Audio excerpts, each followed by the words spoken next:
O setor do vinho é de uma maior importância, de uma grande importância na Alemanha, já que se trata de um dos maiores mercados mundiais de vinhos. E é essa importância que nos abre hoje uma janela de análise às suas várias dimensões, sem esquecer os impactos do coronavírus. Vamos olhar também para o desempenho global dos nossos vinhos e o que tem sido feito no domínio da sua promoção. Para nos guiar por esta análise, temos hoje a professora Simone Lusa, investigadora da Universidade de Geisenheim, o delegado da AICEP na Alemanha, Miguel Crespo, e a diretora de marketing da Vinho Portugal, Sónia Vieira. Antes de passarmos à ordem do dia, lembrar apenas que este webinar se insere num conjunto de conferências online que a AICEP tem vindo a realizar desde o início da pandemia para ajudar as empresas a navegar nestes tempos de incerteza. Queria agradecer antecipadamente a vossa presença, convidando à participação ativa, colocando questões aos oradores em língua inglesa. Agradeço que identifique também a quem está a dirigir a sua questão. As previously advised, from now on, this webinar will switch to English language until the end of these procedures. So let's head now to the first presentation of this session. Has an introduction, my colleague Miguel Crespo. He is the head of Portuguese Trade and Investment Agency in Germany.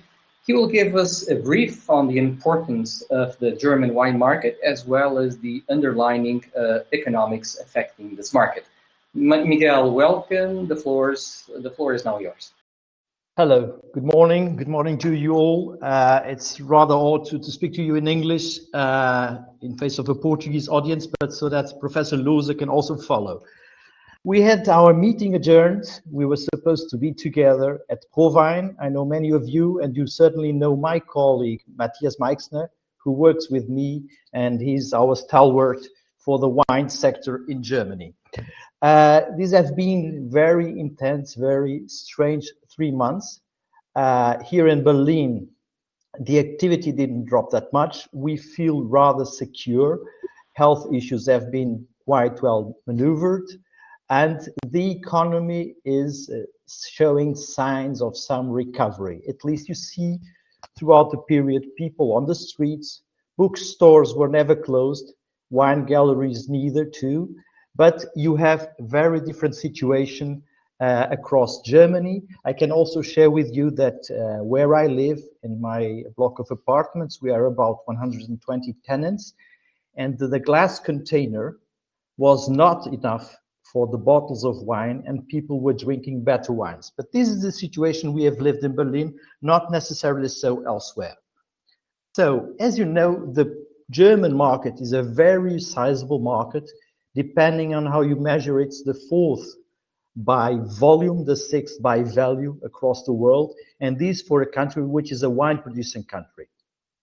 The consumption tends to err on the south side, so where wealth concentrates, the states of Bayern, of Baden-Württemberg, North Rhine-Westphalia, then the port city of Hamburg, and thinking about growth, the future capital of Europe, Berlin, where younger people are more flexible and are enjoying new kinds of wines. But the market as a whole is characterized by a very rigid profile throughout the decade. It doesn't grow.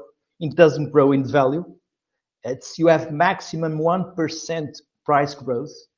And the consumers, perhaps biased by the very strong presence of organized modern retail, the big retailers, you know, the food discounters like Lidl and Aldi dominate the market, have seen their presence strengthened.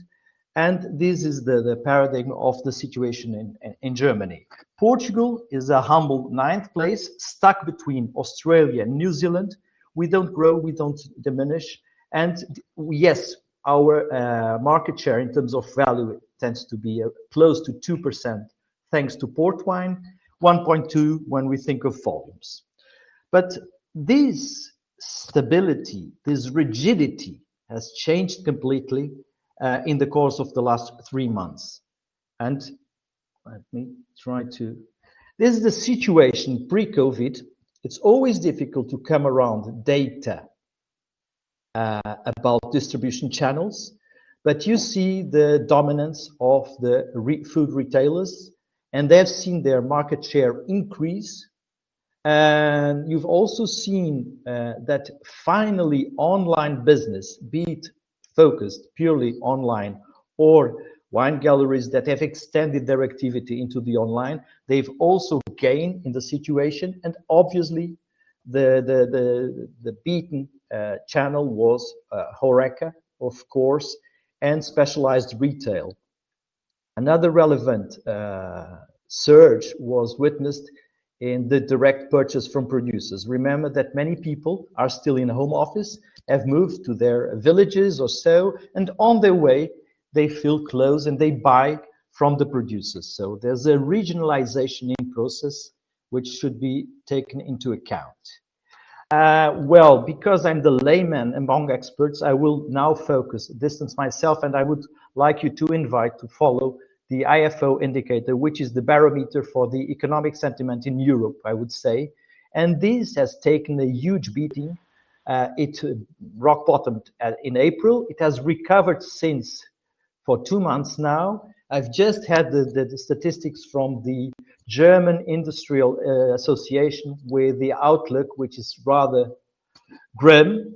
And so we are in a world of uncertainty. The immediate impact has been sort of cushioned. Remember that Germany has in place an economic stimulus package that addressed immediate shortfalls. So families were sheltered, small businesses were sheltered, but the supply chain was not broken. But now the demand is rather inconsistent. And when we are talking about durables, for instance, it has basically disappeared. It's not wine, and people like to celebrate, and they are certainly consuming more than was expected. But this is the other indicator I would invite you to follow. It's the GfK, the Consumer Sentiment Indicator. It comes out every month.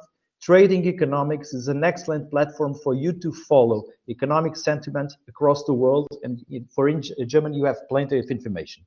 So far, you have many people in Germany in layoff, Kurzarbeit. Some of them will recover their jobs, but not all of them. And this loss of income can have a lasting effect. So,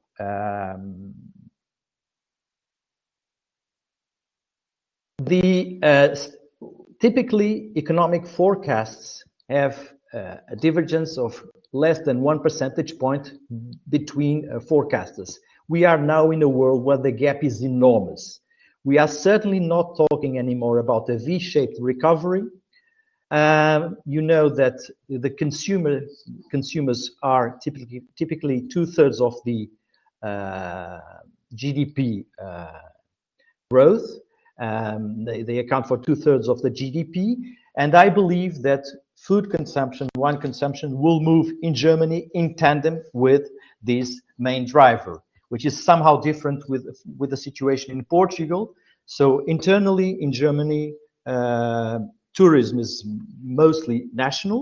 It will increase that national content, and you can expect that it's not a lag recovery for wines and for food, but you will be conditioned by this situation.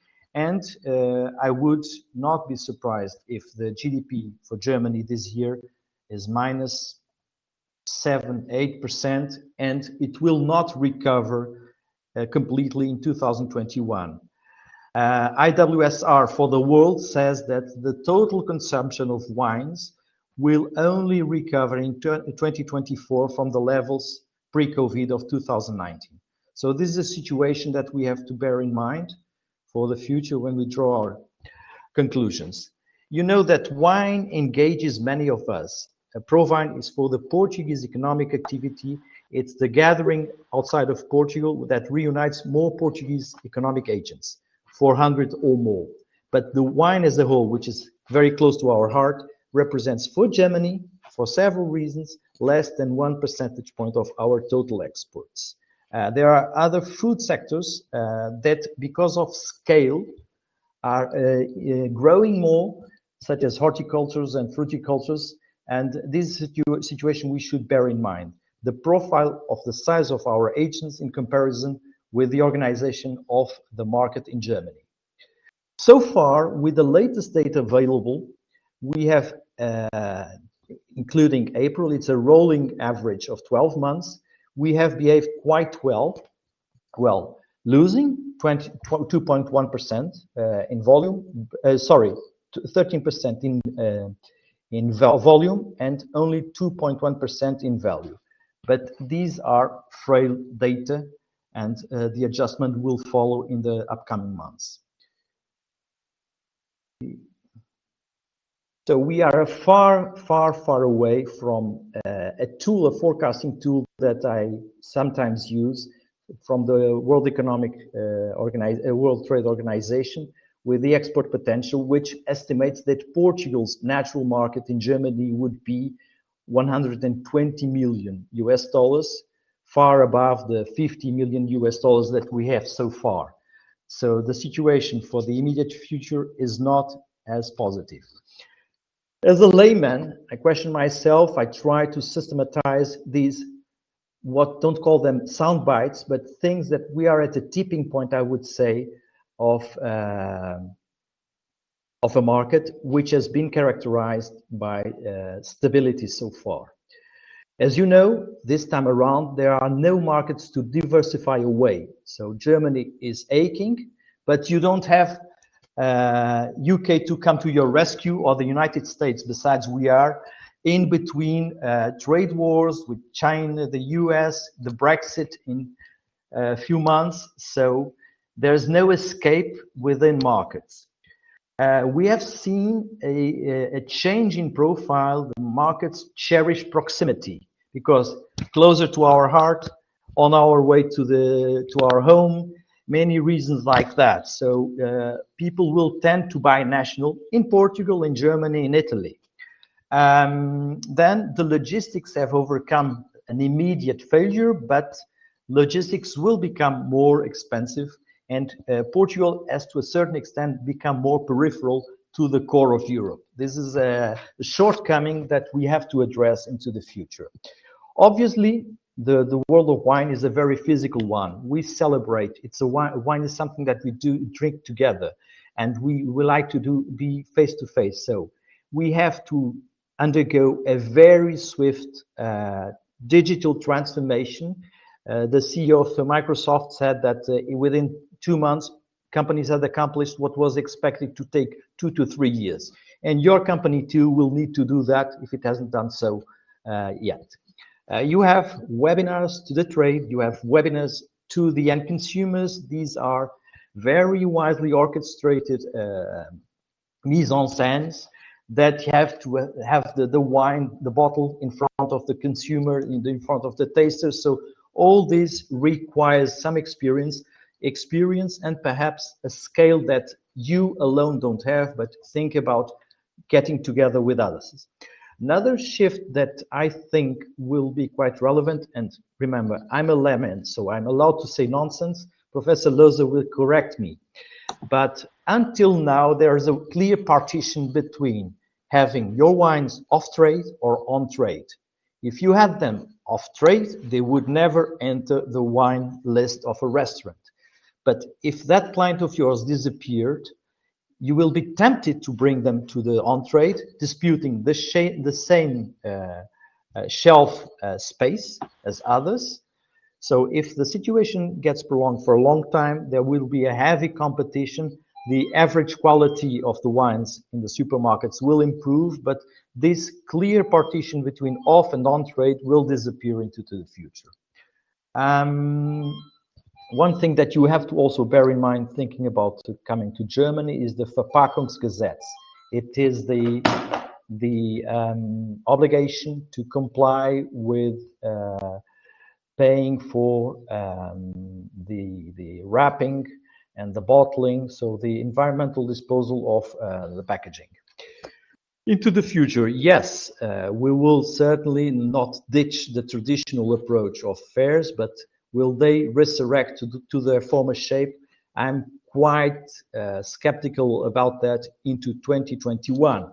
Some part of it, but smaller scale events for sure, and the people are not so willing to travel as they have done before. Besides, commercial channels, logistics have not failed, and people were creative to find alternative solutions. But definitely the world you need to get online to stay alive.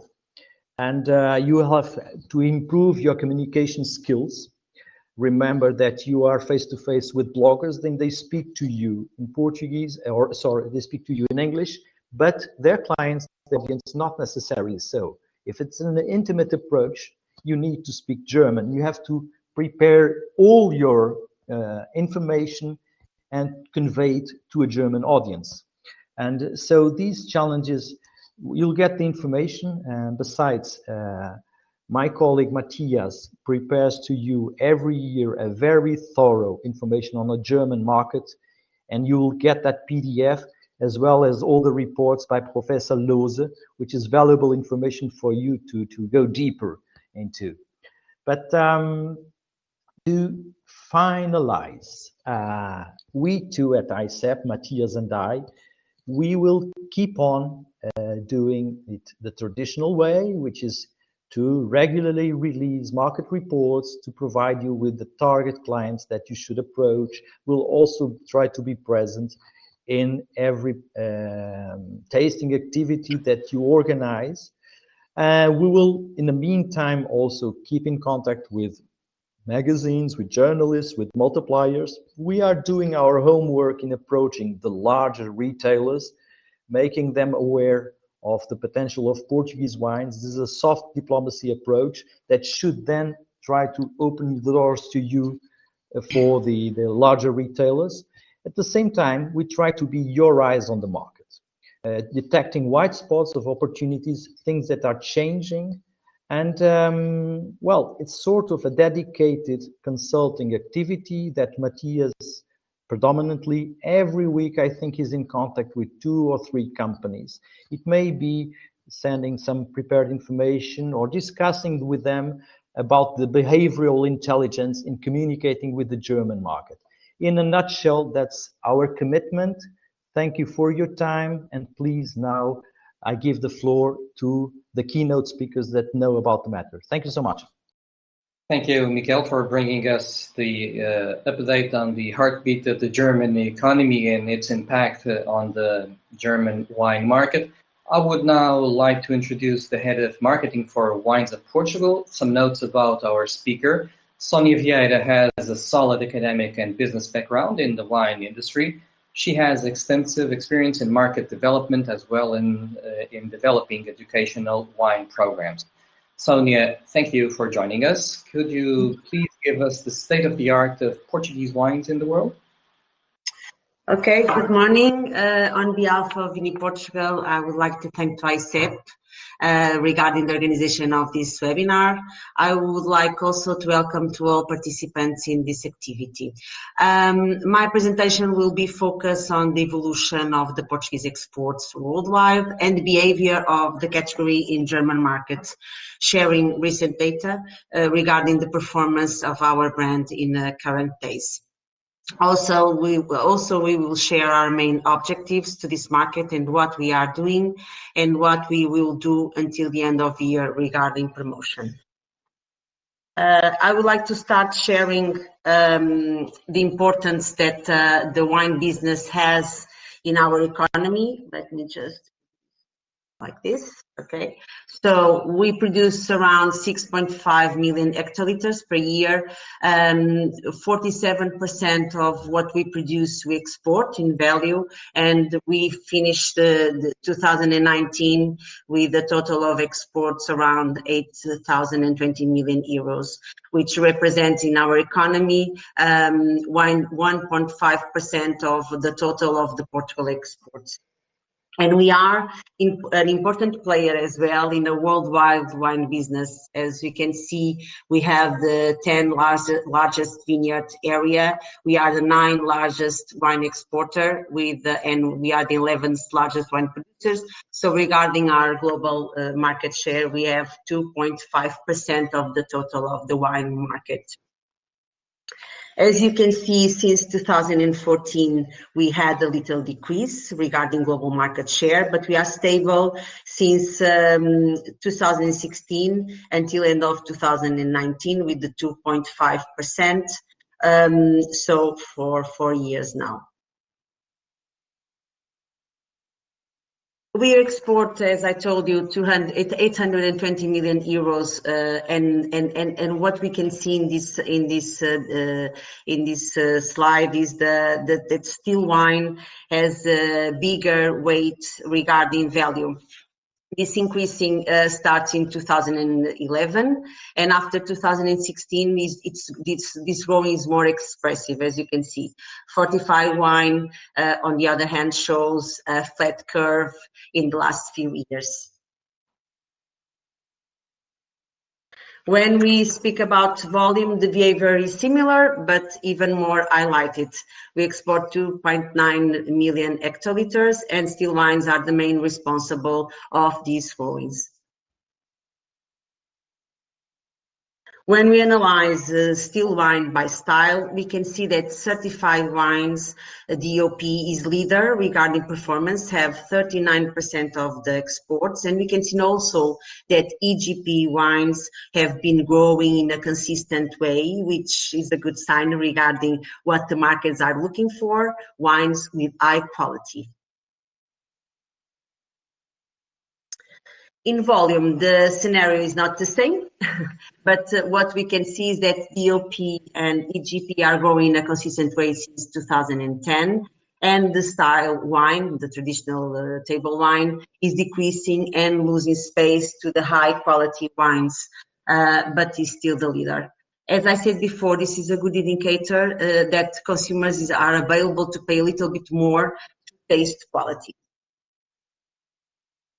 Great. Regarding the main countries we work with, I would like to highlight our top 10 concerning exports. France is the main market because of the fortified wine influence, and Germany is our 5th main market and represents 6% of our total exports worldwide.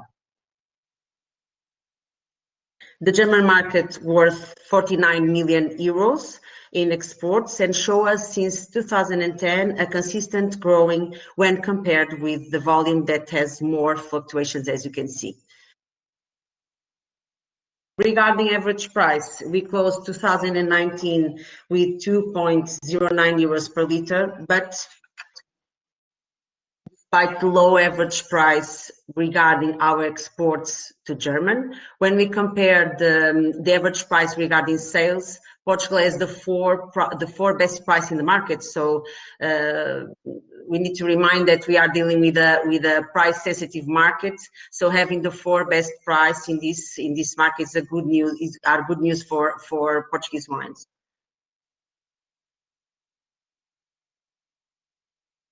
We already have some data from the first month of 2020, and we can see that we are decreasing regarding German, of course, in volume and in value, but in average price we increased 12.3%. This scenario shows us the impact of the beginning of this pandemic situation that we are living with, of course. But when we look to the total of exports, we did not decrease, but we are start losing in average price. When we analyze only still wines, April means a growing period regarding value, volume and average price as well. But Germany lose even more when we analyze this category.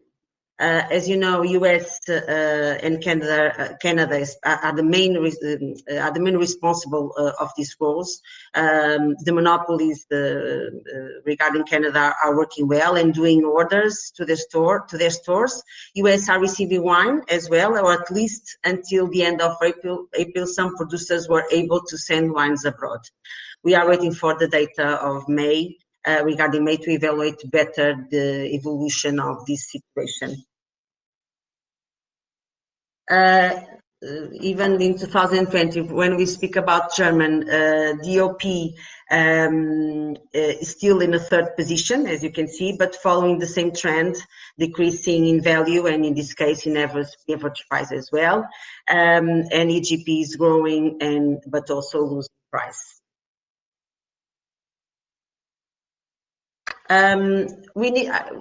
what is important is that we need to see the evolution of this situation, because our perception, as Miguel already spoke, is that consumer drank more during the lockdown and bought wine, especially in supermarkets and online as well.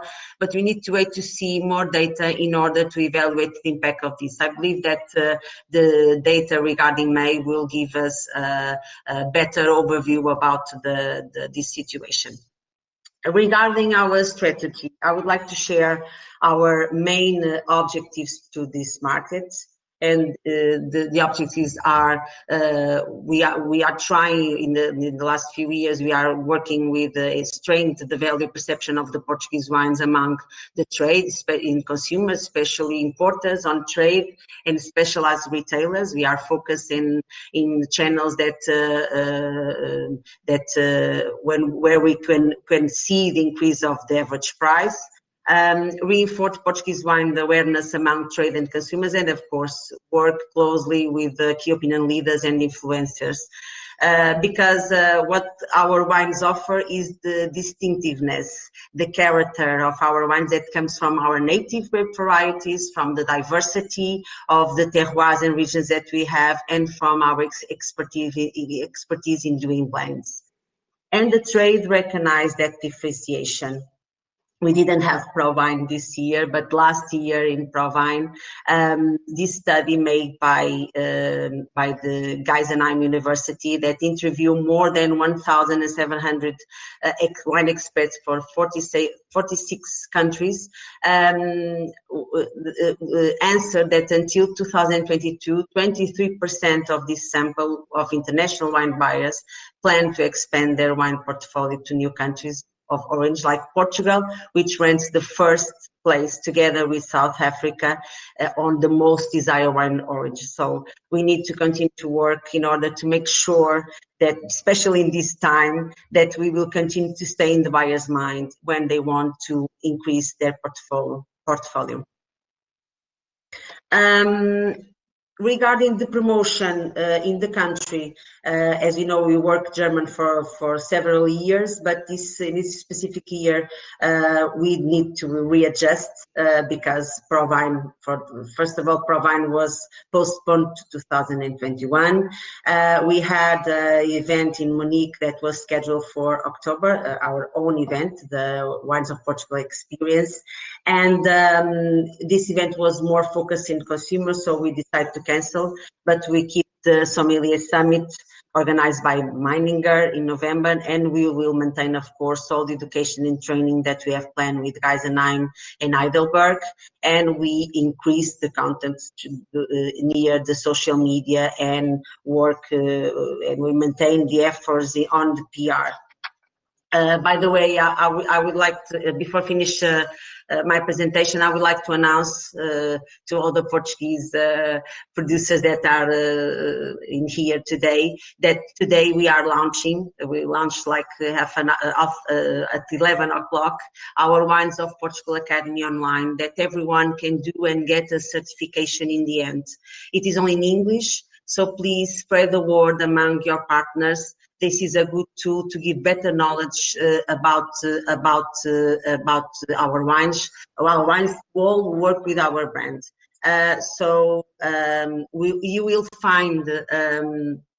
You will find 6 levels, all with an evaluation in the end. So please go to winesofportugal.info and see by yourself. I finished my presentation saying that adapt our strategy needs to be the way to work in this new reality that we are living with. Thank you.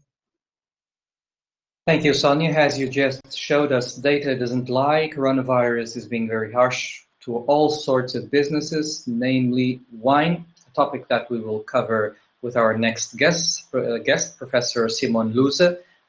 Professor, thank you for being with us today. Professor Simon Luze is head of Institute of the Department of Wine and Beverage Business of Geisenheim Uni.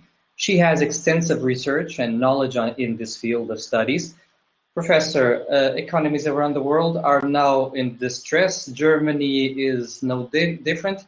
Maybe you could guide us through the effects of COVID-19 in the German wine market, as well as what can we expect from the future? Thank you very much for your kind invitation and allowing me to join this very interesting webinar.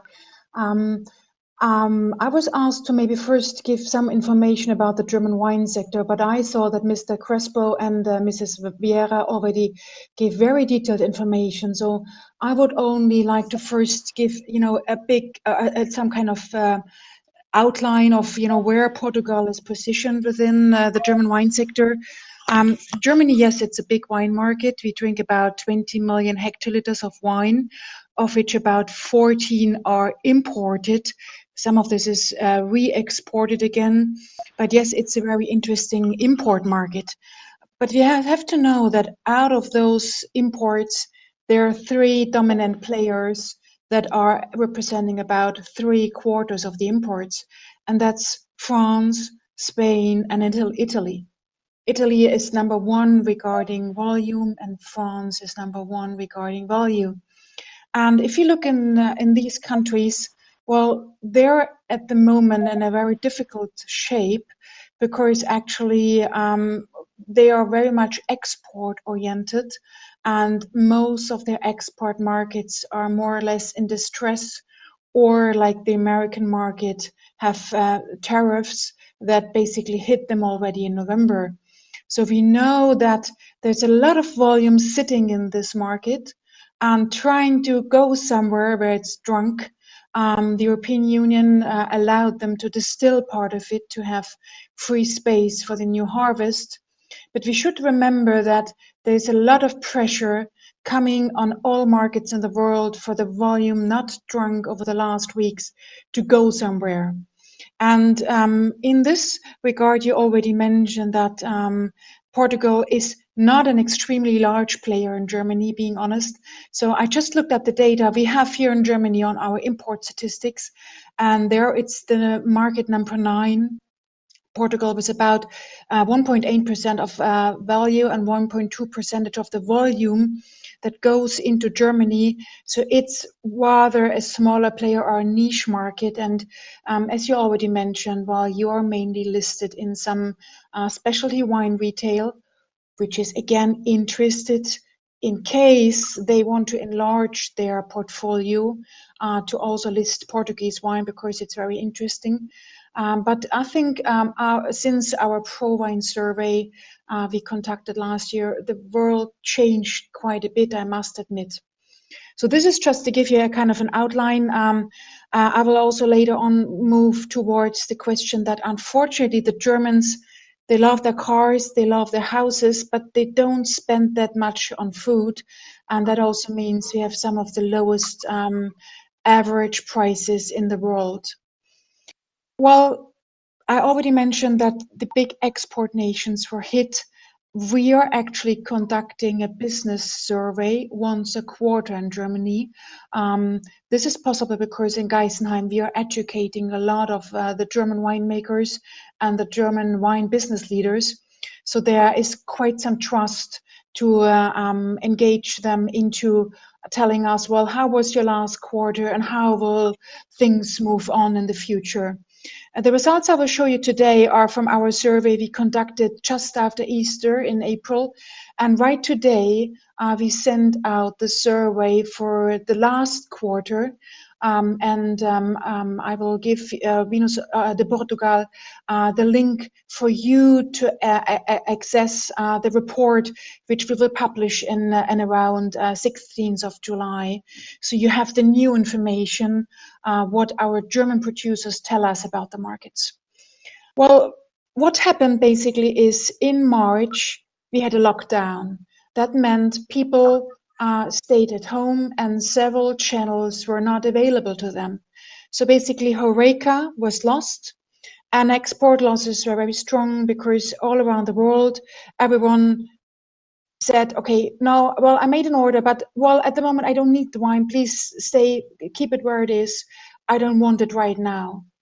But being honest, we were already hit in our key export market, America, because of the tariffs in November. The export losses partially stem from that period. So we have three big players in Germany. One is the wine estates. They grow their own wine, they bottle it, and they market it themselves. We have the corporations who have members and basically market the wines of their members. And we have the bottlers who buy bulk wine and who basically sell bottled wine to retail and export it partially. The three can be, they about represent a third. Bottlers are a little bit larger, estates are a little bit smaller, but a third is a good rule of thumb. And we can see that everyone lost half of the sales in the first quarter in HoReCa compared to the year before because they just stopped orders. Export losses were mainly hit the wine estates because they are very much concentrating on the high value markets, whereas the bottlers and corporations are not that strongly invested in America. And what we could see, of course, well, consumers continued on drinking wine. We could see some shifts because there were social occasions were missing, so there were no parties. There were no family celebrations. People stayed at home in small groups, so those occasions of celebration simply did not take part. There was consumption in a sense, drinking wine with food, stress relief, enjoying it on your own, but people were basically only having two options as a channel, and that was buying wine with their food in the retail, or also buying wine online because they were sitting at home on their couches and they had time to browse the internet. And we know from the biggest online wine retailer, Havesco, they increased their wine volume by 50%. So that's a number, but as you could see before, well, online is still a small part. And of course, the losses in HoReCa did by no means could they be compensated by online, because online is so small in Germany. But everyone who was online and also the producers told us, well, those who had an own online shop, they activated their own clientele, their own private consumers to basically send them a newsletter. They sent them letters saying, well, I'm here, we know you have time now. Please order your wine. I'm happy I can deliver it to you. So we could see that the effects of COVID on German producers were very different depending on what your retail and what your sales strategy is. So we had some who were really winners because they could activate the private consumers. But we had some very well-known wineries, like the VTP wineries, who over the last decades were really focusing on export, HoReCa, and specialty wine retail. And these three channels really were the losers of the last weeks. So they were really hit very hard. Just to move on, well, if you can't sell, well, of course, then you miss revenue. And just over the first quarter, where basically 3 to 4 weeks were affected by Corona only, the wine estates lost about 13% of their sales compared to 2019. The corporation were kind of straight off because they could compensate their losses in the on-premise because they sold more on retail. So they could basically level out the losses with their wins. The bottlers kind of celebrated a second Christmas because everyone was rushing into retail buying wine. And we heard from retail that consumers spent quite some time in front of the shelf. Actually, that was their only event they had in the whole week, was going for shopping. Nothing else happened during a week. So we could see that there was some interest, particularly in the southern parts of Germany, where you have a high wine involvement, where you had a higher priced wines were sold quite well there. Well, if you lose revenue, then your cash only lasts for a couple of weeks. And in our survey after Easter in April, we asked the wine estates, well, for the beginning of July, what do you expect? What will be your liquidity? And about more than 1 in 3 wine estates told us, well, if things continue as they are in April, and we won't have an easing of the restrictions, then we will have insufficient liquidity. For the bottlers, particularly the smaller ones, also working in exports, it was about 1 in 4, and the corporations are a little bit more flexible, and it was only about 1 in 5 who expected for July for things to become difficult. And we will see in the next 2 weeks what actually happened to the wine estates. But I know from quite a lot of wineries who had to go to the banks and apply for liquidity grants and had to take out a loan. And not all of them were granted a loan because the economic situation of the German wine industry is not very solid. So we are also working in that field. We are analyzing balance sheets from 400 wine estates in Germany, and we know that only about 35 to 40% make a return on their investments above 3%. So there's a lot of wine estates just living with their mouth in their hand, their hand in their mouth, just having no funds available, or just basically not paying themselves a fair wage. Well, the wine industry, of course, reacted, and they reacted by basically saying, well, I have to stop expenses. So I have to stop bottling. I have to stop, spending money. I try to use overtime. I have to use people's holidays and lay them off. But so far, fortunately, until April, there was not much people actually put down. And what we hear is that at the moment things are fine, but everyone is really waiting for September, October, when the wine estates have big expenses because they have to pay their harvest helps, and then we will see how many have sufficient funds for that. One thing is, of course, those wine estates that had planned to sell wines to on-premise, HoReCa, and exports, they have full tanks, they have full cellars, and we see in those areas with a high export shares like Rheingau, where we are actually located, that is actually usually a better, higher value area. We see a lot of volume going on the market as bulk wine, high quality wine being traded as bulk wine for around 80-90 cents a liter. That usually would be sold to on a higher value on export markets. Well, in April, when we asked the wine estates, we asked them for, what's your current situation? That's the dark line. You can see here for the wine estates, it was very stable for the last years. And we had the lighter line that was the expectations. And we could see it immediately plummeted into the cellar by COVID, where wine estates said, well, we can't sell. We don't have high expectations. So these were the strongest hits in Germany. The corporations, they have listings in food retail, so they were less hit, but they were pessimistic for the quarter that just finished yesterday. We will see in the next report how things turned out.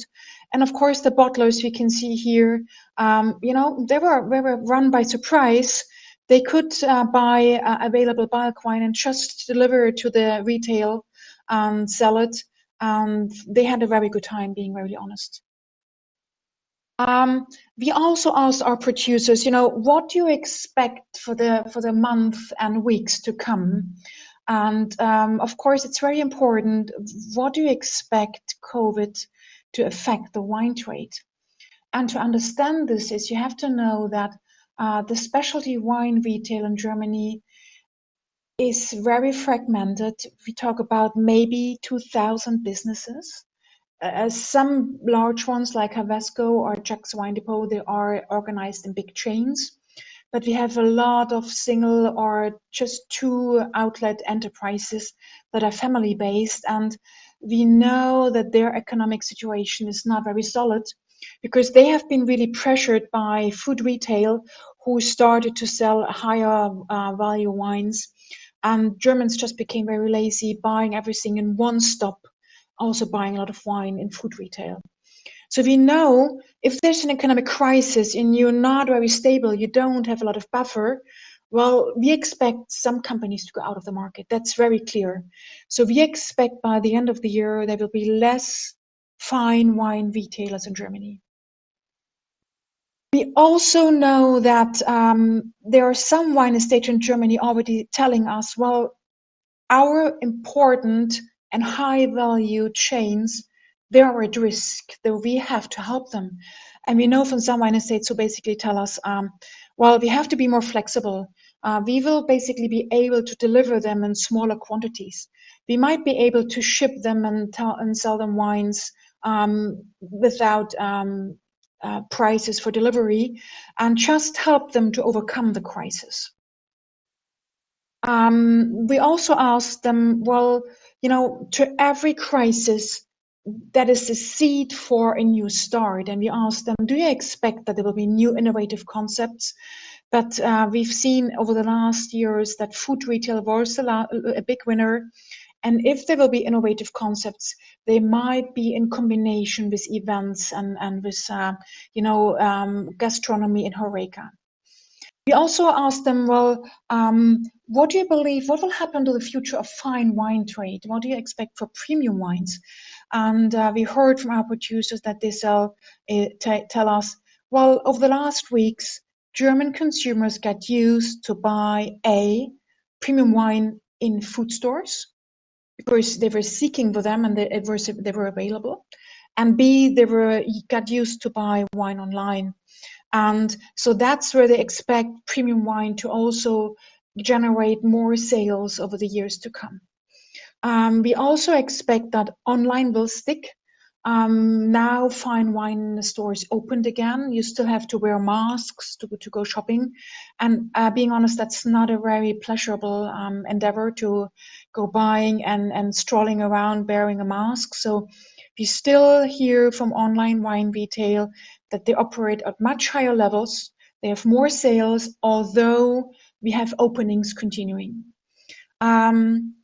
Digital marketing, as you already mentioned, Mr. Crespo, absolutely, this will continue. We had wine estates doing online tastings. Not all of them succeeding and selling a lot, because you really have to be an entertainer to do an online thing, and that's not something you just do without a learning. And there's one thing, a silver lining on the horizon for the German wine estates, and this is that usually now between April and August, about 35 million Germans would usually go abroad as a tourist. And this year, about half of them will stay at home.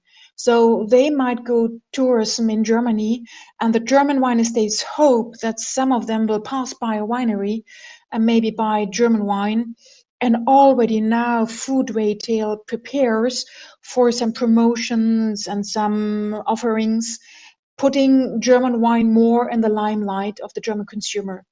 So this is, of course, a disadvantage for every importer because you lose mental availability.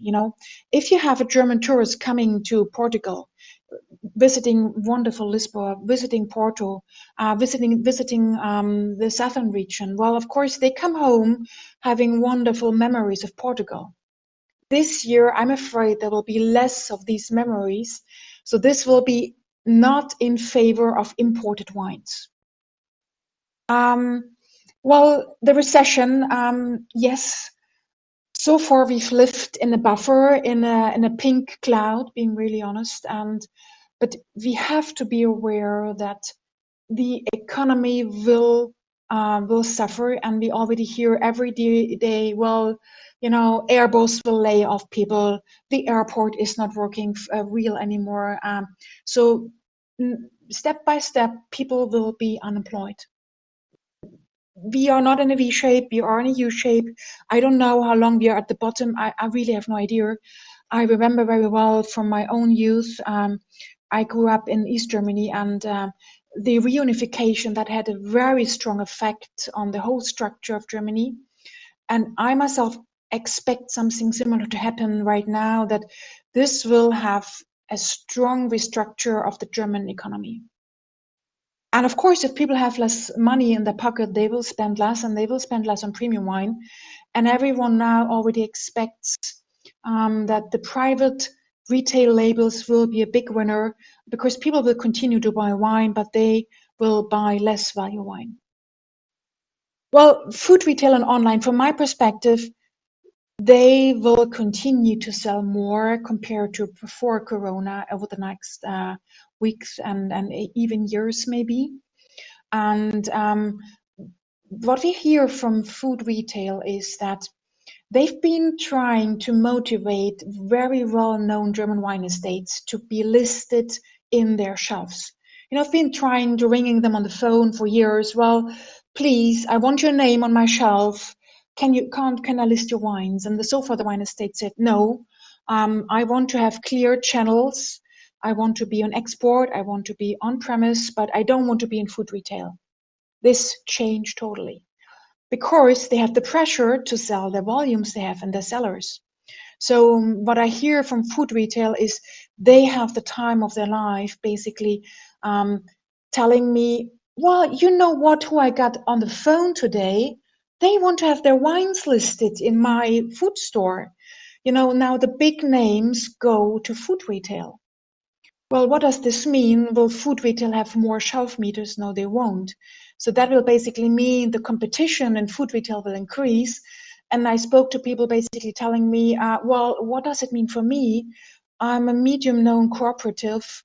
Will I stay in food retail, or will I be, you know, pushed out of the site by the big names?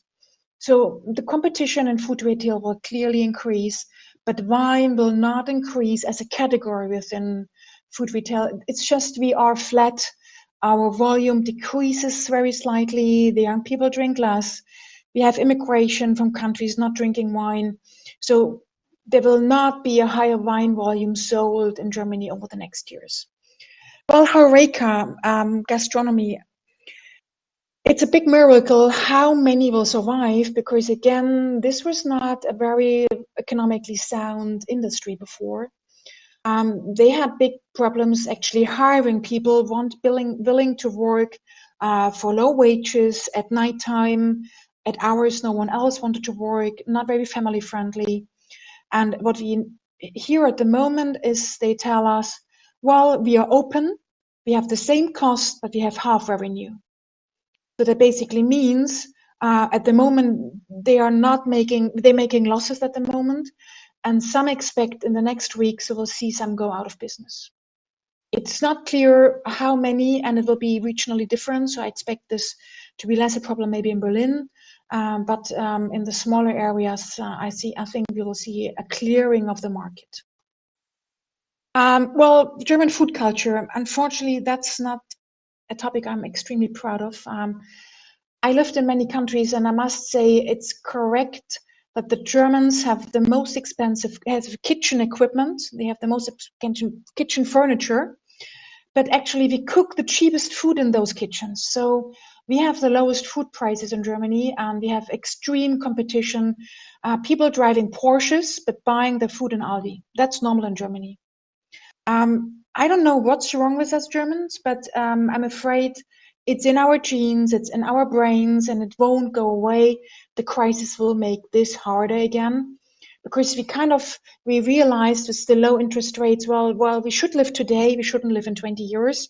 So we had some kind of, pleasure seeking over the last years, but when our money gets tight again, I'm very much afraid people will have to look at their spendings again, and our housing prices, our rents are the same. So food is one position where you can clearly cut if your income decreases. Well, future strategy. I know that Portugal is a niche in Germany. And that, of course, the value is highest in the especially wine retail. But I believe that you should look at options to be listed in the finer and the higher value food retail stores.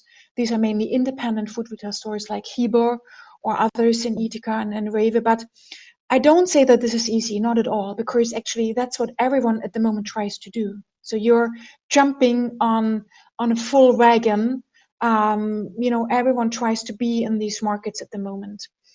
Well, especially wine retail, what I can only tell you is stick to your your valuable clients, stick to those who are in trouble at the moment. Maybe help them, be flexible, try to stay in the market, try to be flexible with those who will survive the crisis. And again, this isn't easy because Portugal doesn't have a very high awareness in Germany, because there are more Germans actually going to Italy, there are more Germans traveling to France, and they have a little bit easier varieties to understand them. So I say these are the option I see at the moment that will work for the short term, but it's not something, where you will be rolled out a red curtain and you will be, welcomed because no one else is there.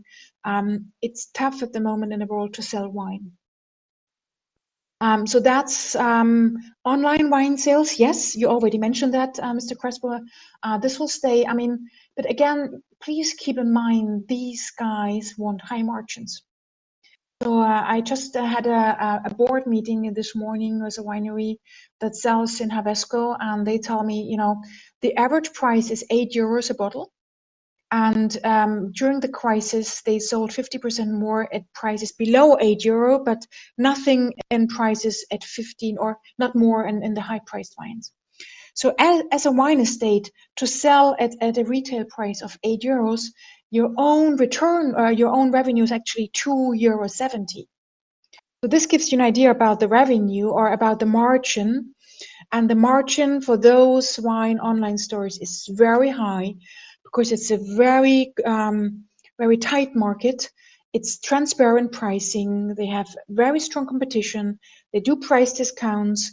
And personally, I expect that, now they won, but the competition will increase again, and there will be less surviving the crisis in 1-2 years when we are still in economic recession. I still want to share one positive example, of course, and this is I just had a family visit last weekend. I visited my sister-in-law's family, and she just told me about a wine she's been buying like crazy. And what we see at the moment is, especially for those families who have income and who drink wine as a pleasure for food, we see there is a tendency towards more rosé wines, less alcohol, less complicated wines. And she just told me about the wine I have here on my slides, and she told me, this is basically within her friends and her community. This is a wine that very much is in favor. So I want to bring this to your attention, that maybe it's not only the heavy reds from the Douro Valley, but there is actually a trend towards more refreshing wines. And with climate change, it's actually also getting very hot in Germany. I only know this from living in Australia, but with 40 degrees, you don't drink strong red wines. A light, refreshing rosé, that's just something you like to drink during this period. So that's from my side. I hope the time managing was okay, and please let me know any question you might have. Professor, thank you very much for your insights about the German wine market. I believe you would like to be telling us a different story. Let's keep positive and believe that brighter times are ahead. Now we are open for a Q&A session, and the questions are already popping from the audience.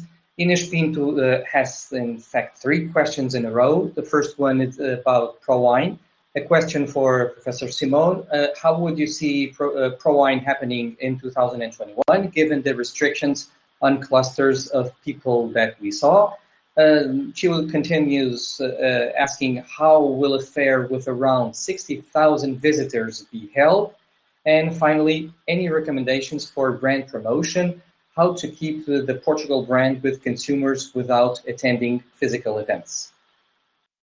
Well, I wish I had a glass ball I could look into and tell you what's going on in March next year. I think every one of us would like to have this.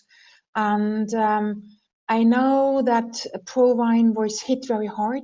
They are part of a big trade business. And that there hasn't been any trade for the last weeks.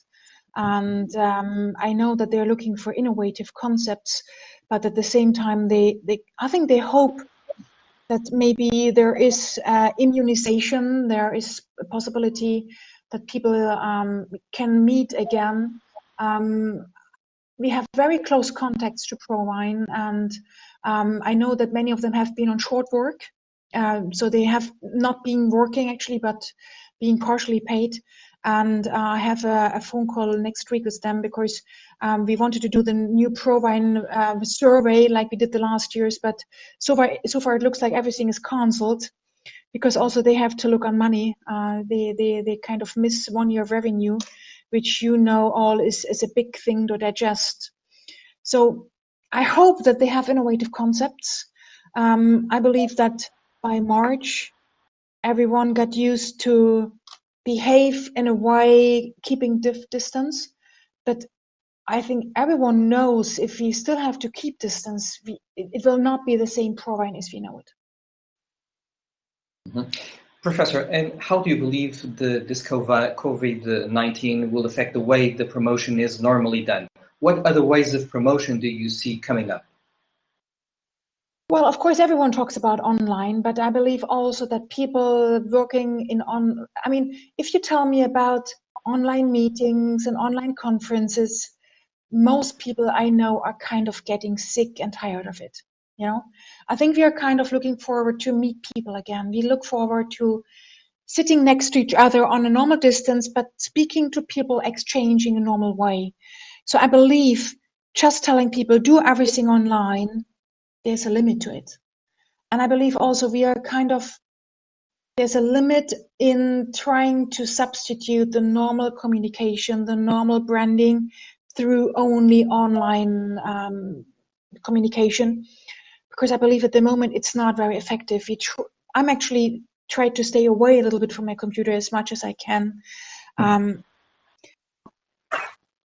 At the same thing, well, what do people still communicate? I think they read.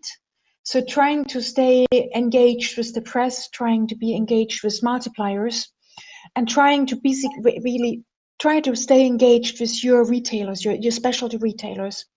I think that's a strategy because they will come back. I'm sure they will come back. I don't know at which extent, but I believe they are the best multipliers. We are talking about Portugal as a niche. So we're not talking about you spending millions to come up as a, late evening advertisements just before our news. So we're talking about effective promotion. And I still believe that the most effective promotion you can do is through your engaged multipliers and try to ring them, try to engage them in communication, because just moving everything online, I believe, is not as effective. We have a question from João Pedro Monteiro. He says that I already export to Germany, but sales have been flat for the last years. Do you think I should find different importers for different German regions, or shall I focus on a single national importer? It's a very good question. It depends on which sales channels the importer really caters for.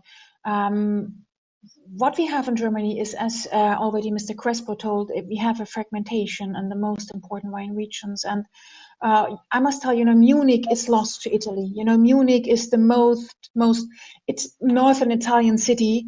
I would say don't waste your time in Munich. Again, Berlin is interesting, but again, Berlin is a small island which from an economic power is also partially limited. I know from online retailers who tell me, the Berlin guys are crazy. I don't have as many non-paid invoices in Berlin. I have this in no other countries. The areas that I believe are of most interest is where people drink wine. And this is, of course, along the Rhine River, where we have North Rhine-Westphalia, so Cologne area, Düsseldorf. This is where people have income, where they drink wine. They are fun people, nice to meet people, and they are willing to spend money on food and wine. And then, of course, the more southern you go, you have wine-engaged people, but of course they also drink German wines. So it really depends on what channels your importer caters for. But I mean, being, just telling, most importers are having a very hard time, except for those who cater food retail. So I can't really say that one is better than the others at the moment, because I know from many, particularly those concentrating on-premise, on gastronomy, most of them had to lay off people really already, because they don't have a buffer. So it's not easy for them neither. A new question that comes from Andrea Postiga. She says, in this crisis scenario, are there any indications regarding the increase of the consumption of organic, biodynamic wines in the German market, where these categories already play a significant role? Well, organic and biodynamic, we have a study, my colleagues are doing something on this, and I can share a paper and presentation they had, and maybe through Vinhos Portugal or through Major Crespo, you can channel this presentation. Unfortunately, the Germans, if you ask them if they're interested in the environment, they tell, oh, yes, of course I am. But if it's about spending money in their pocket, they are very shy on doing this. So you have a big gap between telling and actually acting, huge behavior gap. And we know that the organic wine section in Germany is about 3%. It's very small, even smaller compared to milk and eggs. And we know from German fine wine producers that those in the very high quality segment, they even say, well, I don't put my organic logo on it because I don't want to be connected to organic, because in the past organic didn't taste as well. So I want to proliferate myself about my brand, about who I am, about my region. And I don't want to be connected to organic and this generalistic category. I want to be individual. And we just have a big meat scandal in Germany where, thousands of workers have been infected with corona because we just buy so cheap meat in Germany. If I'm realistic, I expect this to have a short-term effect on the meat buying behavior, but Germans are very good in forgetting about this and not thinking about working conditions and their animals. And if the money is tight, they will not spend money on this. And coming back to organic wine, who are the biggest players on organic wine? It's the sales only increase in food retail at prices at around €3 a bottle. And organic wine in Germany cannot compete in this segment because it's too expensive. It's only southern Italian wine that is climatically very well suited to organic wine growing that can compete in these price points. So organic wines do not get a price premium in the quality level.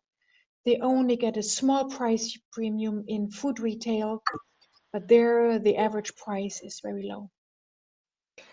The next question comes from Rodrigo Lencastre. Considering the German producers will surely put pressure on the market in order to sell all their stock, do you think Portuguese wines will suffer directly from this being a niche market? He also adds, regarding to the downgrade of consumption, do you think that premium wines more expensive in the niche markets where Portuguese wines are stronger will suffer from this as well? Being very honest, there are many reasons to say yes, to answer the question is yes. As I told you, the wines are sold through specialty wine retail. It's about this awareness, and if you don't travel to Portugal, or if you can promote Portuguese wines, well, then you lose this mental availability. But of course, if you had someone really being a fan of Portuguese wine, and he will continue, of course, to buy this. But we all know to build and create brands and to build and create a regional availability, you need to move on this communication. And I'm afraid that at the moment, the communication is at the moment easier for German wine producers So giving the share or the cake is constant in size, they have a higher chance in getting a bigger piece of the cake.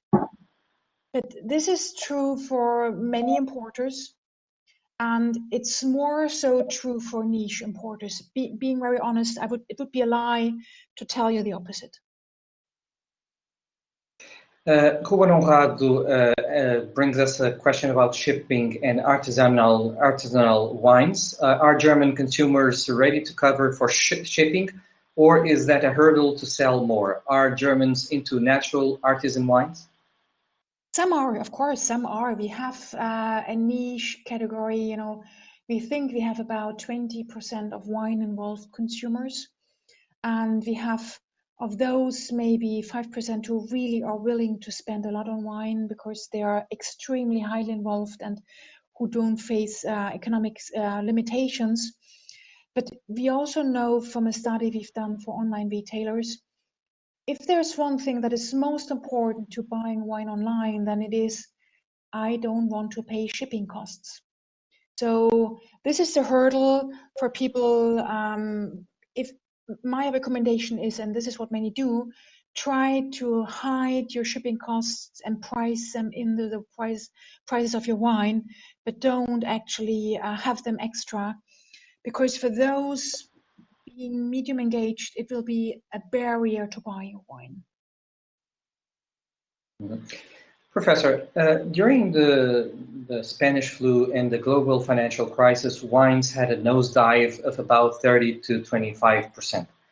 How hard will it be this time? Well, it's again a glass ball I would like to have. I believe wine is still part of the normal life for many people on Earth. You know, particularly, of course, in the Southern European countries, where it's part of your normal day. And it's the same for Germans. For many, wine is part of their daily life. I would say it's different for some regions in the world where we try to promote wine as the Western lifestyle, as something new, as something to aspire to.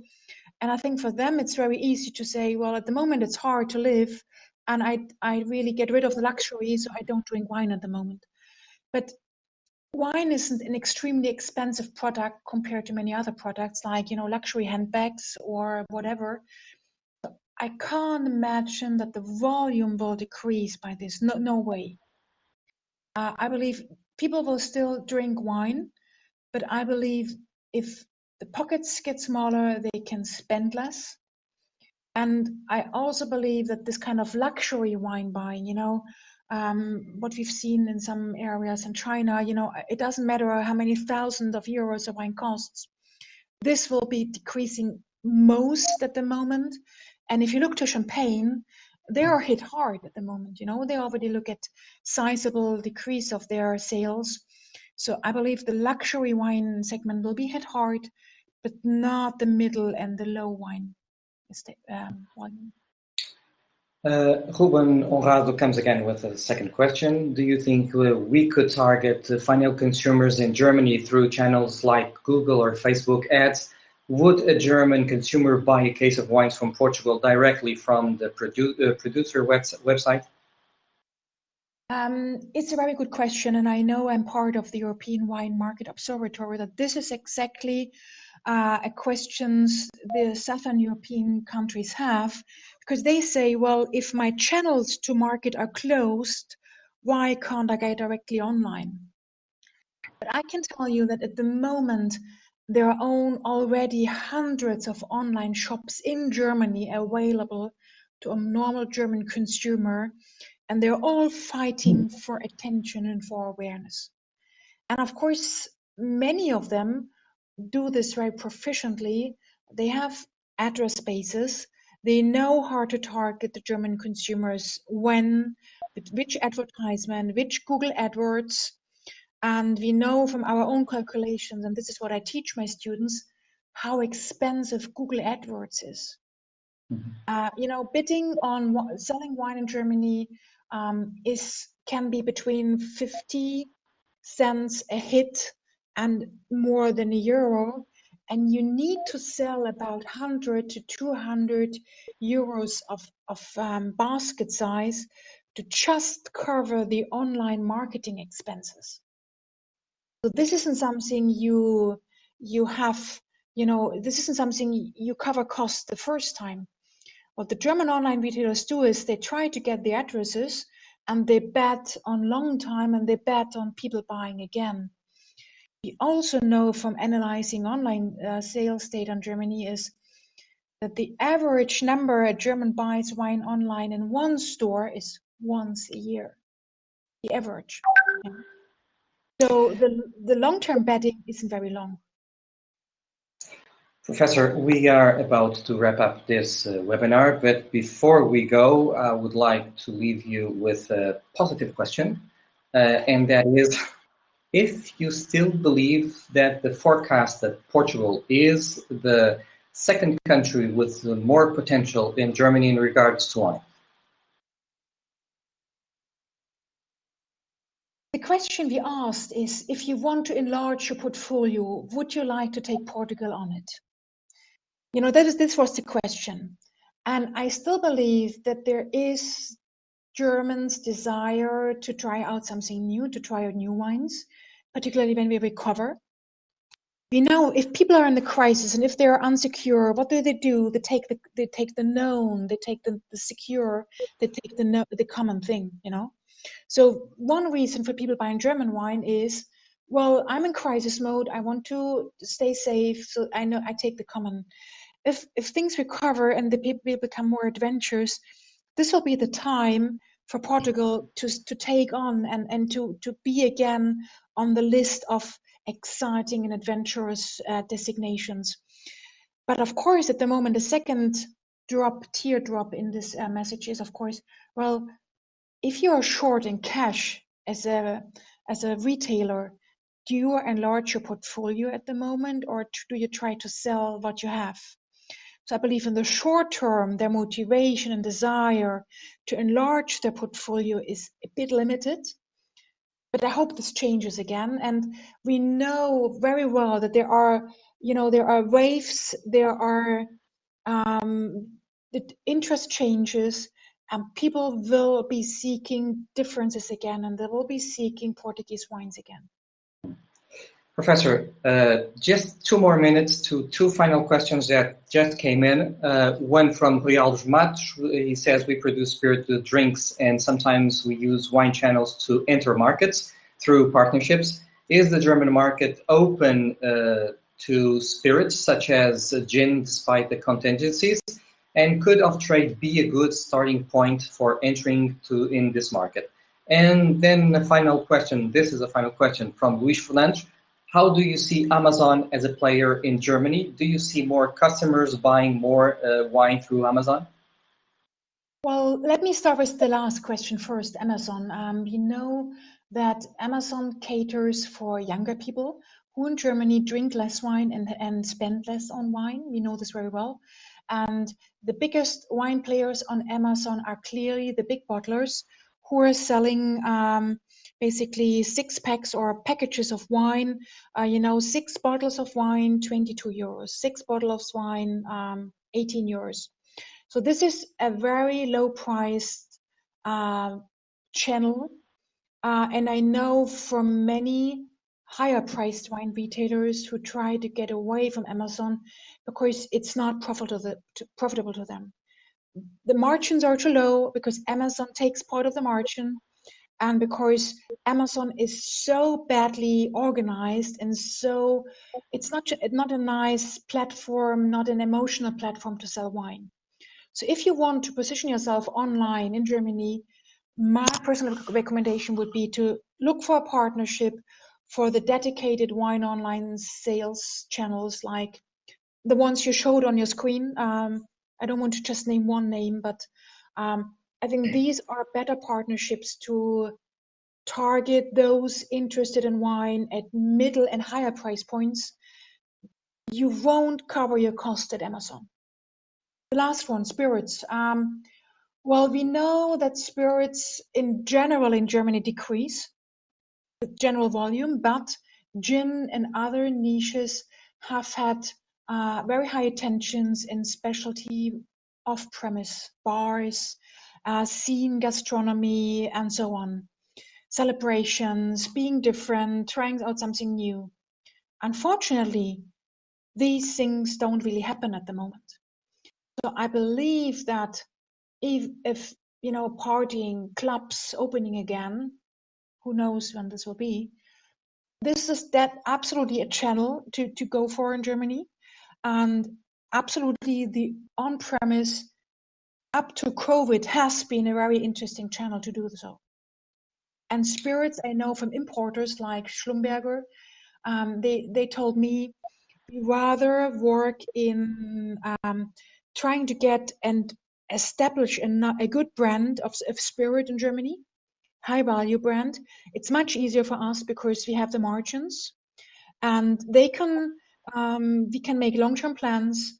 We know exactly how much we can get every year. It's less volatile than wine because wine depends on the harvest and how it is every year. So up to COVID, spirits was very promising. At the moment, the scene of on-premise consumption is just very different, and I don't know when it will recover. Professor, thank you very much for your time. It's now time to wrap up this webinar. Before we go, I would like to remind you that the video of this session will be available on this webinar page, as well as some additional documentation about the wine sector prepared by my colleague Matthias Meischner from our Berlin office, as well as some additional resources provided by Professor Simon Luz. You'll find all of this available, as well as an online survey about this webinar. A special thanks to Professor Simone Luz and for the insights she brought us today about the German wine market. Special thanks as well to Sonia Vieira for sharing with us the promotional activity undergoing in the German wine market, as well as the state-of-the-art of the Portuguese wines in the world. And of course, to my dear colleague Miguel Crespo as well. And above all, thanks to each and every one of you for being such a great audience today. Stay safe, stay strong, stay connected to AICEP as we prepare other webinar sessions that may be of your interest. See you soon. Thank you. Bye. Bye.